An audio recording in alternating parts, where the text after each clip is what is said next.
అమరావతి రాజధానిగా రాయలసీమ ఉత్తరాంధ్ర ప్రజలు ఒప్పుకోవడం లేదని మాజీ ఎంపీ చింతామోహన్ అన్నారు.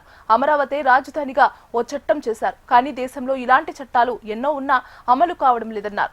మోడీ, చంద్రబాబు పేదరికం నుంచి వచ్చిన పేదవాళ్లకు న్యాయం చేయలేదని తెలిపారు. 30 ఏళ్లు కుప్పర్ని సీఎం చంద్రబాబు అభివృద్ధి చేయలేదని అభిప్రాయం వ్యక్తం చేశారు. వైఎస్ కుటుంబం రాయలసీమకు ఏం చేసిందని మాజీ ఎంపీ చింతామోహన్ విమర్శించారు.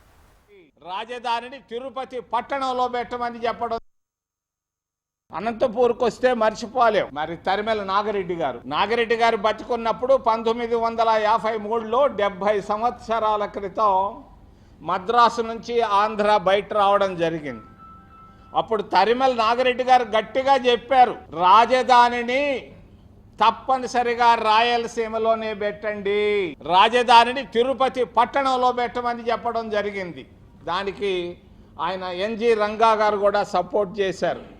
కానీ ఈ జిల్లాలో పుట్టినటువంటి సంజీవరెడ్డి గారు మరి ప్రకాశం పంతులు, ఒంగోలు నుంచి ప్రకాశం పంతులు కాదు, తిరుపతి వద్దు, మరి కర్నూలు ముద్దని చెప్పి తీసుకెళ్ళారు. మరి అప్పుడు జవహర్లాల్ నెహ్రూ గారు చెప్పారు, కర్నూలుకి రాజధాని పోని సంజీవరెడ్డి కోరుకున్నట్టుగా కనీసం నేను ఒక మంచి యూనివర్సిటీని ఇస్తాన్నాడు, అదే వెంకటేశ్వర యూనివర్సిటీ.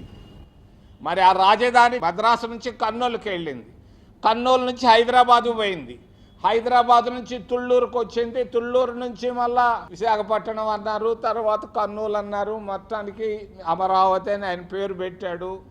తెలివిగా అసెంబ్లీలో బిల్లు పాస్ చేసుకున్నాడు, పార్లమెంట్లో బిల్లు పాస్ చేసుకున్నాడు, రాష్ట్రపతి కూడా సంతకం పెట్టి ఉంటుంది అనుకుంటాను.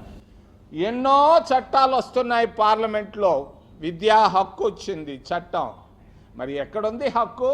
చట్టాలు చేస్తుంటారు, చట్టాలు చేసినంత మాత్రాన్ని నిన్న ఎక్కడో అన్నాడు గౌరవ ముఖ్యమంత్రి మా తిరుపతి ఆయన, 1000 మంది అడ్డం వచ్చినా అమరావతి రాజధాని. ఇది మీ సొంత ఇల్లు కాదు అమరావతిలో కట్టుకునేదానికి, ఇది ప్రజలు ఆమోదం పలకాలి. మరి రాయలసీమ జిల్లాల్లో నేను తిరుగుతూ ఉన్నాను ఈ మధ్య కాలంలో, ఎవరు అమరావతికి ఒప్పుకోవటం లేదు చంద్రబాబు నాయుడు గారు. ఉత్తరాంధ్రలో తిరిగాను, ఉత్తరాంధ్రలో కూడా ఎవరు అమరావతికి ముద్ర వేయటం లేదు. ఒక